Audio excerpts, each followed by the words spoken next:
Hey friends, welcome to our channel Quick Notes। आज हम class 4 की सोशल स्टडीज की बुक हमारा भारत का पहला पाठ भारत एक परिचय पढ़ेंगे। पाठ तो बहुत इंटरेस्टिंग है, तो जल्दी शुरू करते हैं। सभी को अपने आसपास के क्षेत्र, अपने शहर एवं अपने देश के बारे में जानकारी होनी चाहिए। तीसरी कक्षा में हमने हमारी दिल्ली के बारे में पढ़ा।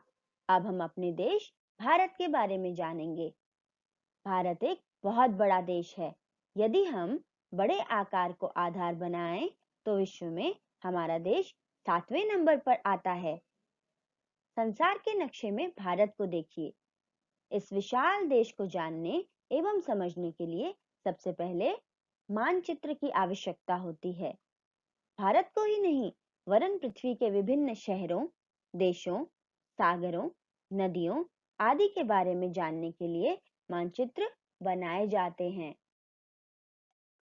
किसी देश या क्षेत्र के मानचित्र को देखकर हम उस देश की सीमा, नदियों, शहरों, पर्वत, मैदान आदि के बारे में जान सकते हैं।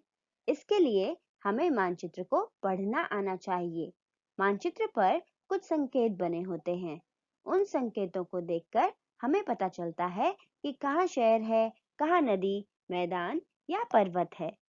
किसी नए स्थान के बारे में जानने के लिए हम सबसे पहले यह जानने का प्रयास करते हैं कि वह स्थान हमारे घर से किस दिशा की तरफ है।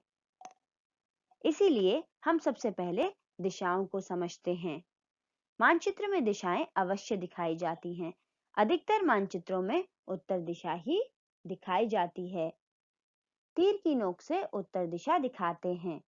आप मानचित्र को अपने सामने रखें तो ऊपर की तरफ उत्तर, नीचे दक्षिण, दाईं तरफ पूर्व एवं बाईं ओर पश्चिम होता है। मानचित्र में रंगों का भी प्रयोग होता है। एक राज्य से दूसरे राज्य को अलग दिखाने के लिए विभिन्न रंगों का प्रयोग किया जाता है। गहराई व ऊंचाई दिखाने के लिए भी अलग-अलग रंगों का प्रयोग किया जाता है। ऊंचाई को अधिकतर भूरे रंग से और जल को नीले रंग से दर्शाया जाता है, जैसा कि आप मानचित्र में भी देख सकते हैं। जहां पर ऊंचे-ऊंचे पहाड़ हैं, वहां पर गहरा भूरा रंग दिखाया गया होगा और जहां पर महासागर हैं, समुद्र हैं, उस एरिया को नीले रंग से दिखाया गया है। भारत के दक्षिण में हिंद महासागर है। देखिए इसे किस रंग से दर्शाया गया है? बिल्कुल सही, इसे नीले रंग से दर्शाया गया है।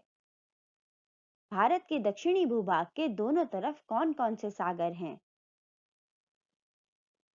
भारत के पूर्व की तरफ बंगाल की खाड़ी है और पश्चिम की तरफ अरब सागर है।